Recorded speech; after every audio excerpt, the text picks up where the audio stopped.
And welcome back to part 13 of What If Naruto Had the Byakugan. Last time on Naruto What If, the Sasori thing.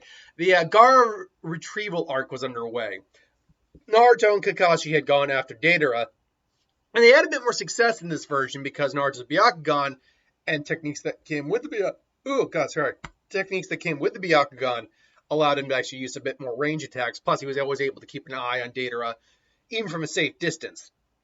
So them catching up to Deidara goes about the same. He still loses his other arm, and Naruto almost goes into two-tailed or three-tailed state, and Kakashi suppresses that. Fast, move over to the Sasuke, Sakura, Chiyo side of things where they're fighting Sasori. The fight is going a lot more in their favor. Now, Sakura will take advantage of the puppet strings that Chiyo uses on her, where Sasuke won't, because I actually think having the puppet strings on Sasuke would actually be a hindrance because his Sharingan is already capable of seeing and perceiving movements. And it's up to Sasuke to react appropriately to those, which means having someone else literally pull your strings would actually be a bit of a detriment to that, I think. So Sasuke is fighting basically on the side to side with Chiyo and Sakura. And they're able to keep Sasuke very much at bay. Sasuke is using lightning techniques to keep things like the Senbon, that are laced with poison at bay. Sakura is obviously smashing through the puppets. The giant maw of puppet hands comes out, and again they have to smash that, cut through that. But then the third Kazekage puppet comes out. Now, Boruto kind of showed us how the Iron Sand and the lightning actually do interact with each other. I've always come under the impression that because magnet release is partly lightning based, it'll be at least anyway. I believe it's lightning and earth chakras together. Because it's partly lightning based, it should have it's magnetic release, but it should have electromagnetic properties. And you can short out magnets, supercharge magnets, or undo electric polarities or magnetic polarities with enough electricity because they're literally the same thing.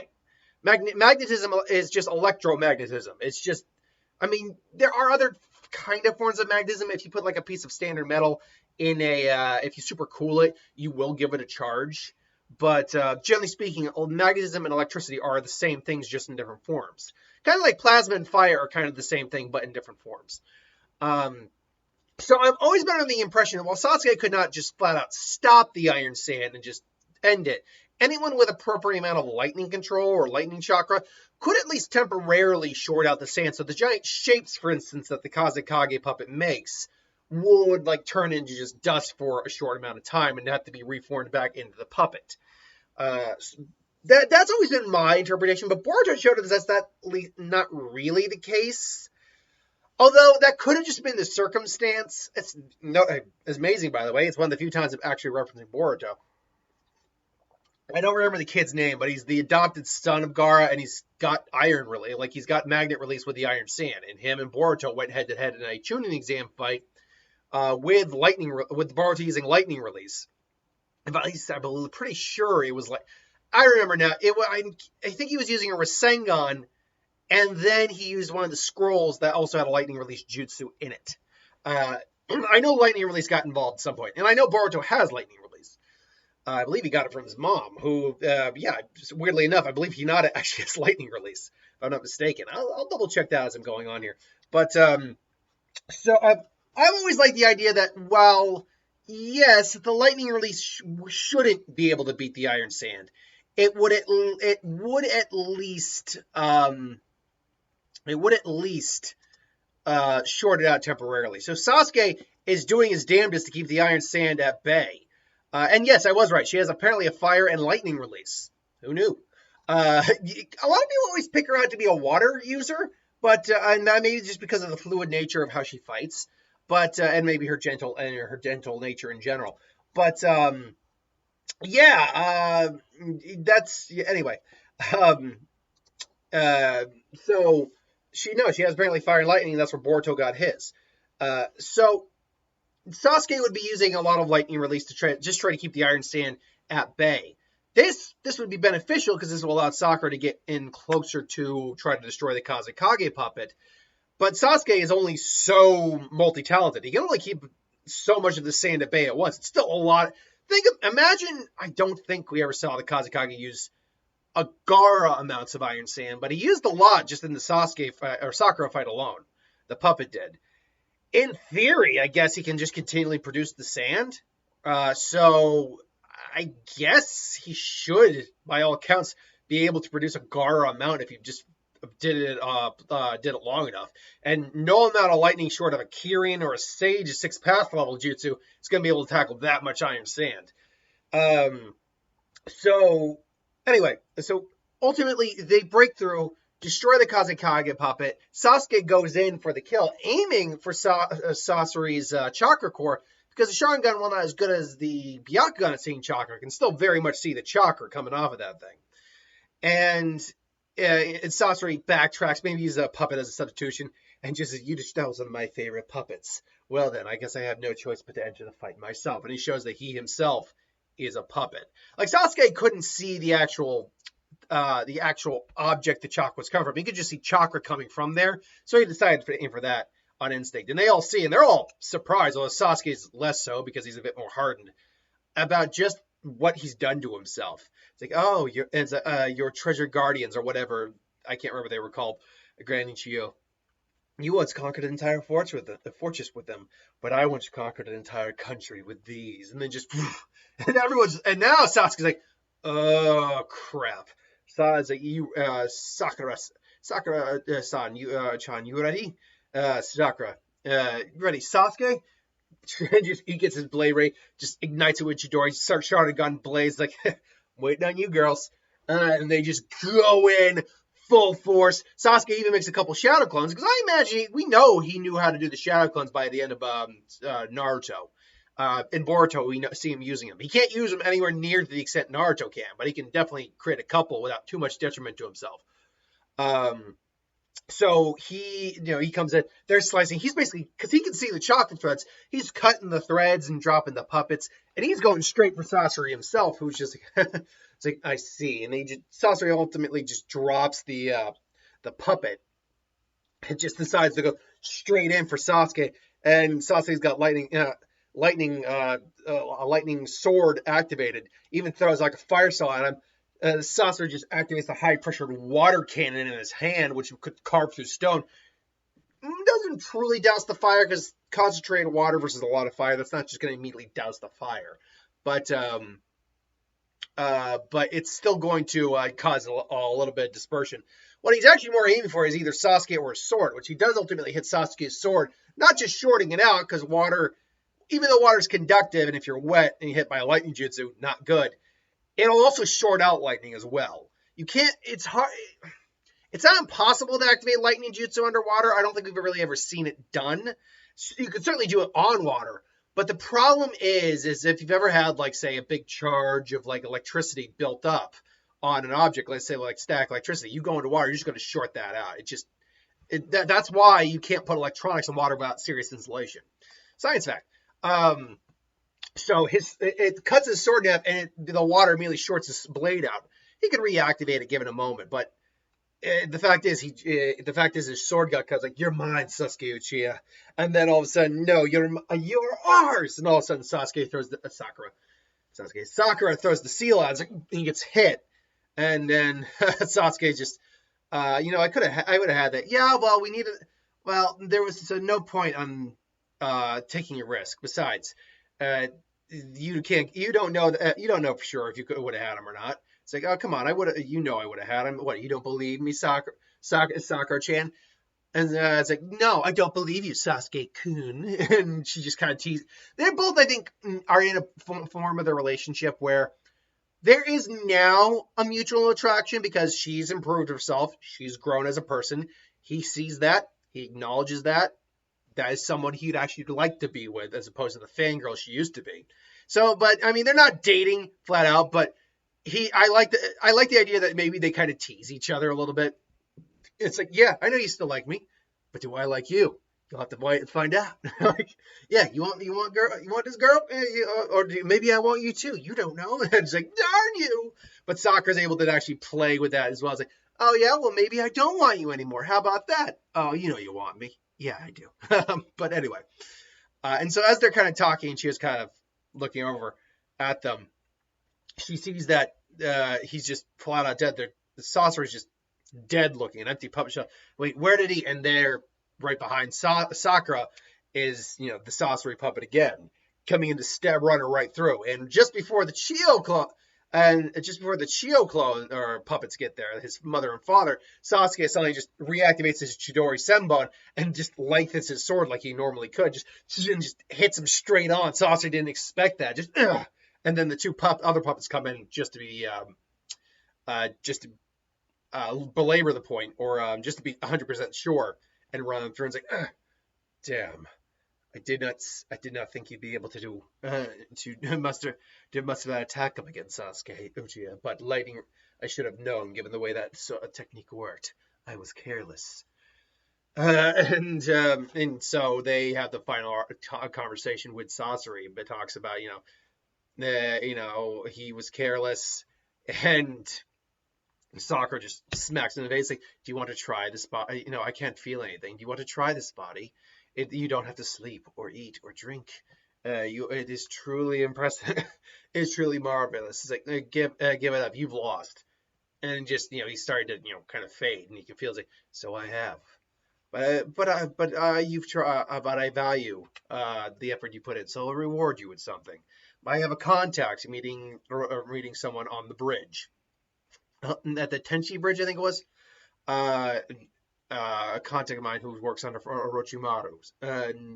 Do with that what you will. I don't care. And then Granny, goodbye, Granny. And then just dies. And so Sasori dies. They are thinking on it, and blaring maybe he wanted to die, maybe he just accepted the fact he was going to die. And she goes to give Chio the final antidote, but she says, no, wait, there's something I gotta do. Meanwhile, cut over to the Deidara Naruto Kakashi situation where Naruto has been able to calm down, and Team Guy shows up, and Deidara's like, nope, sorry. And Neji and Naruto have their Byakuguns activated, and he activates the exploding clone jutsu, eats the clay, and is about to explode, but Kakashi uses Kamui to send it away. And, he's completely done at that point for the day. And they're about to leave, and they're just scanning the area. Now, remember, I described Naruto's Byakugan as Hinata's. It's actually said Hinata had better range, whereas Neji had better accuracy. He couldn't see as far. Naruto has even better range than Hinata, but at this point, he's been working a lot harder on it. So I'd actually say he might have better accuracy than Hinata as well. So he's definitely better than Hinata, and definitely has better range than Neji. But his pinpoint accuracy probably isn't still as good as Neji, although he can certainly fight with Gentle Fist style now at its intended use. He still probably prefers his own, but he can definitely use the standard style with a bit more pinpoint accuracy now.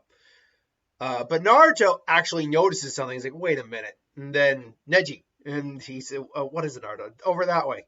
Focus. You have better range than I do, Naruto. What is? It's like, come on, focus, and then just focuses. Wait, I see it. And then, wait, what do you see? Hold on, and then they both get chakra in the hand. They rush over, and they both just strike the ground. And Deidara just, what the hell? How the hell did you? It's like those damn eyes. And he's just out, not dead, but out, and he doesn't have any arms left. The only thing he could do, theoretically, is undo the mouth on his chest and eat a bunch of clay, but unfortunately he can't do that because he's just out. As I say, so he used some sort of substitution technique with a clone, maybe. The Akatsuki really are dangerous. What should we do? What should we do with him? We're in the sand, or the Wind Country's territory. We'll take him to the village of the sand for interrogation. And so they get Gaara's body back. Chio dies, sadly. And Gaara's brought back to life. And now the sand has Deidara for interrogation purposes. So that's going to be fun. And so when Obito goes to collect his ring, there is no partnership with Deidara because Deidara is gone. Well, he's not dead, but he's not present. And I don't know if Obito would go out of his way to rescue Deidara. I don't think so. And this is solely on the grounds that he'd probably just end up killing him right out instead of just rescuing him. Although Obito is smart enough to, take people in when he needs them. So honestly, they might be trying to get some information out of Deidara only for Obito to come and, just pull him out when no one's looking, and eventually they find his arm and all that. So I guess you could say that it ultimately doesn't mean anything gets captured by the sand, except maybe damage to his pride. But honestly, yeah, I guess I'm thinking, because I didn't write this part down. I've written the whole episode down. But I guess Obito would probably go for him because he's still got value. He's not dead. So because he thought he was dead, honestly. Obito, as far as we know, thought Deidara was dead until he pulled himself out of the ground. So I guess they would go and get him. I guess they would go and get him. Sure. So this now leads us to the aftermath. First off, we should point out right here, right now, Sasuke and Team 7 are not going on the Orochimaru mission because Orochimaru wants Sasuke. That's the reason they went there in the first place, to get information about Sasuke to try to get him back. That's not a problem here. There's no reason for them to be going there. The only reason even Sakura might go or Sasuke might go is because they know Sasori's voice, but they can easily just relay that information to a ninja and all that. So now they're just having some downtime while Kakashi is recovering. And they don't even need to get Tenzo here or Yamato here because Sasuke is a Jonin. He can lead Team 7 himself. Then you might argue Yamato could still suppress the Nine-Tails chakra, and he very much could do that. But right now, there's no need to bring him because there's no need for them to go on a mission. They've got some downtime right now. So Sakura and Sasuke are just hanging out. Naruto's just traveling along, minding his own business until he runs into a familiar hooded face. It's like, wait, Shino? Oh, it's you, Shino. You didn't recognize me immediately, Naruto. Friends should be able to recognize each other without. So he's like, oh, come on. How am I supposed to recognize you when you're dressed up like that? Friends should know each other immediately, regardless of what they're wearing. Like, man, Shino, Shino is such a freaking mope, such a whiny bitch. When I think about that scene, Shino, you might be classmate friends with Naruto, but are you his best friend? No. And you are covered up that heavily? Granted, us as the reader knows you, but it's only because of the glasses. If he wasn't wearing the glasses, we wouldn't even have known it was him. Let's be honest. So yeah, Shino, chill the fuck out. Then Kiba shows up. Oh, Kiba, Akamaru, Kiba. So good to see you. Wow, and Akamaru's got some bigger. Oh, really? I guess I haven't noticed. Are you kidding? He's right on your head. And then he hears Naruto.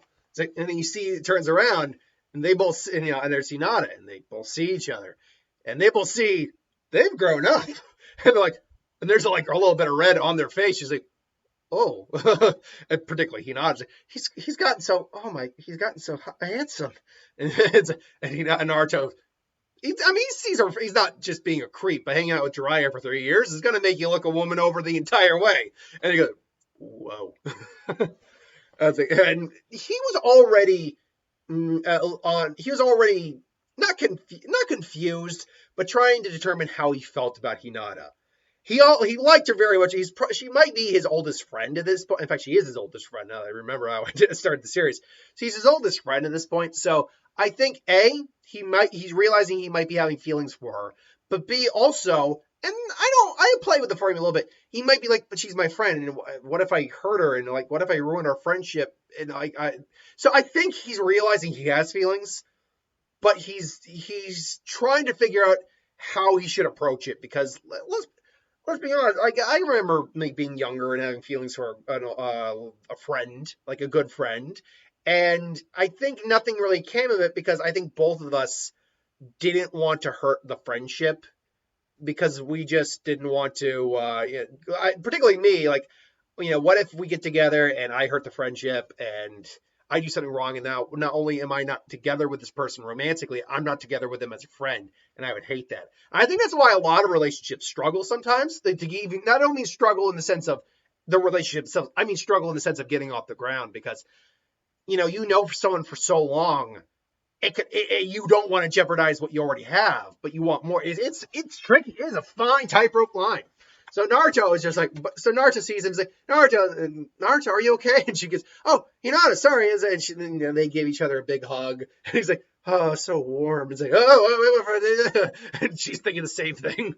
So anyway, they decide to hang out for a little while. Shino and Kiba, bid farewell while Shino's still moping. And Kiba probably calls out, like, dude, how can anyone recognize you? I don't even recognize you sometimes. And so they're talking and they're catching up and they're enjoying their company, and they run into Choji and Shikamaru. And it's like, hey, Choji, Shikamaru, how are you? Oh, yeah, I'm all right. What, is this a date, you two? And they're both blushing. What? No, we just decided to, he's like, oh, interesting.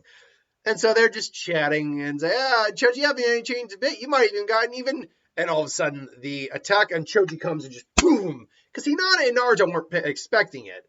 As Choji just blasts the ink line away. And like, what? And say, what the hell is this?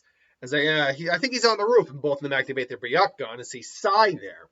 Now, to backtrack real quick, I do believe that, I never remember their names. The two advisors and Danzo are going to try to force Sai on Team 7 as like an auxiliary member, like a 5-man team.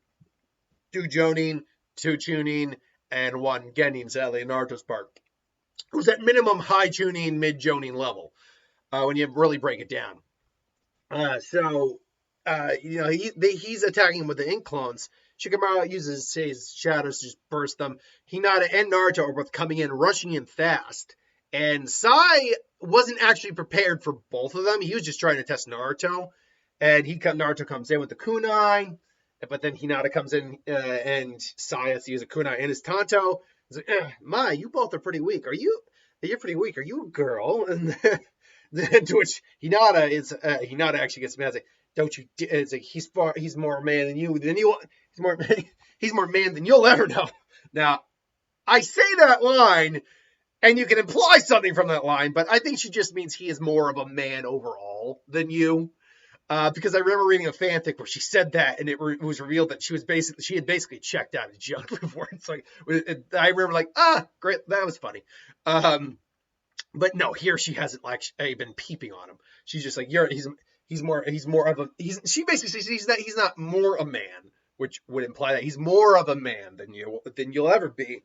To which Sai, because he had to pay attention to Hinata, does not forgets, it's like Naruto does have the Byakugan, and then he remembers, that's right, he has it too, and then Naruto comes in, not with the open palm, but with these with the concentrated strike, to which Sai's, and he does actually get a solid strike and a chakra, and Sai immediately has to back off, and his arm is still movable, but hurting, and you can tell his chakra flow got messed up from that, and both Naruto and Hinata are just staring him down, just it's like, oh, this is unfortunate. And he ultimately has to disappear, and they just like, crap, do you see me now? No, I don't see him either. So he got away. Damn it. And say, well, sorry, I guess I was hanging out, got ruined. I was like, no, it's okay. I mean, it was different, but nice to enjoy myself.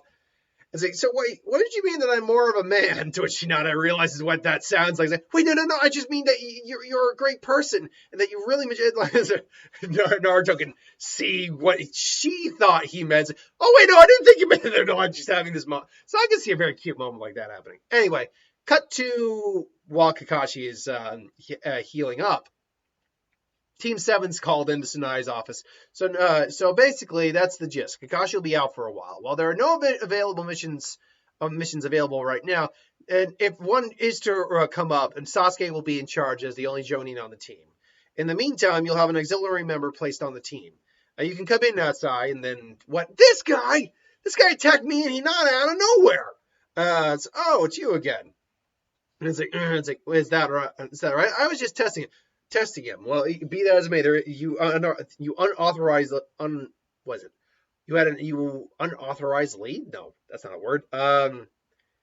You attacked a member. You attacked a ninja of the village without any authorization or any reason. Oh, I had authorization. Lord Danzo just wanted me to test my teammates. That's all. And Naruto was the first one I came across. Basically, a very easy lie to basically be like, yeah, right. He wanted to test Naruto personally, didn't he?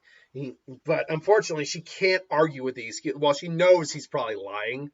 Um, well, at least about Naruto was the first one he came across. He was probably tasked to target Naruto specifically.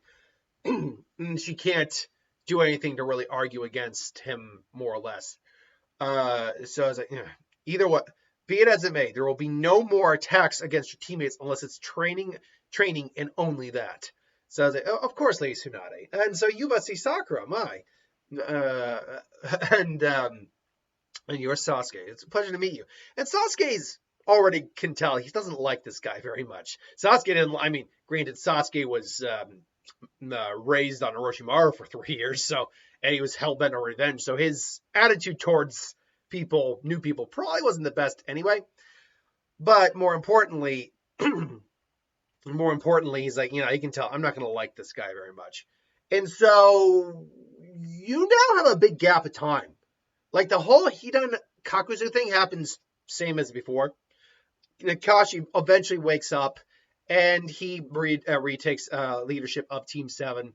Sai is still a part of Team 7. Now, I will say, Sai will probably grow to a certain degree during his time with Team 7. It just won't be in the same vein as when he went to Orochimaru's, where he's just drawing the picture and all that about his brother, and he had a genuine smile for the first time in a while.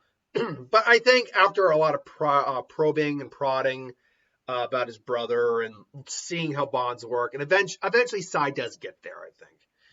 Really, the last things to talk about is the Kakuzu Team 10 scenario. And a lot doesn't change with that, honestly. Kakashi still goes to aid Team 10. Naruto, Sasuke, and Sakura will go and be backup.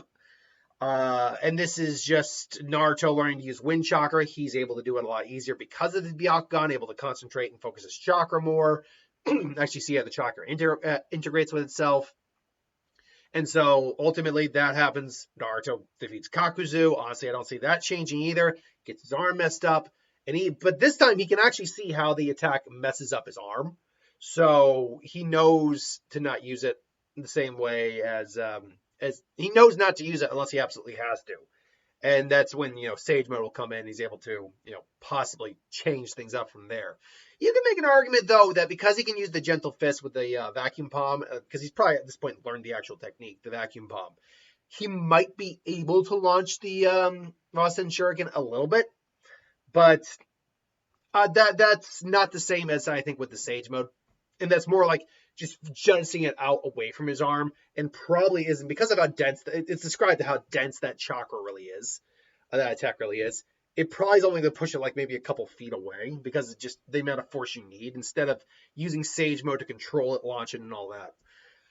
Anyway, so after the fact, you would basically, I always set this up for the Sasuke Itachi thing or I always do. I try to change it up sometimes.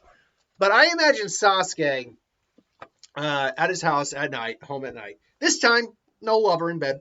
So when he's with someone, I always like that. I don't know. It's just a nice idea of him waking up in the middle of the night, just like, I can't sleep. Then looks over and he sees whoever he's with at the time, kind of like in his bed. And he's just like, he smiles and whatever, goes to the balcony.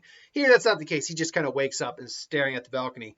And then he sees what appears to be a crow in the air. And the crow suddenly turns into a kunai with a scroll on it. And he sees it. He says, come to this location at this time. I'll be waiting for you, little brother.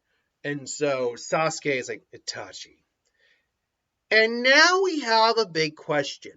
How does Sasuke handle this? Will he tell someone? Will he leave a note for someone? Or will he just go on his own? That is an answer for next time. Now, join us again next Monday for the next part of this What If. Because next week is a week of what if, so that's why we'll be seeing it next week. I think, based on where we are right now, I think we'll got about another 3 at maximum of this series, and then we'll be starting another one. Until then, thanks for watching. Hope you enjoyed, and I'll see you next time.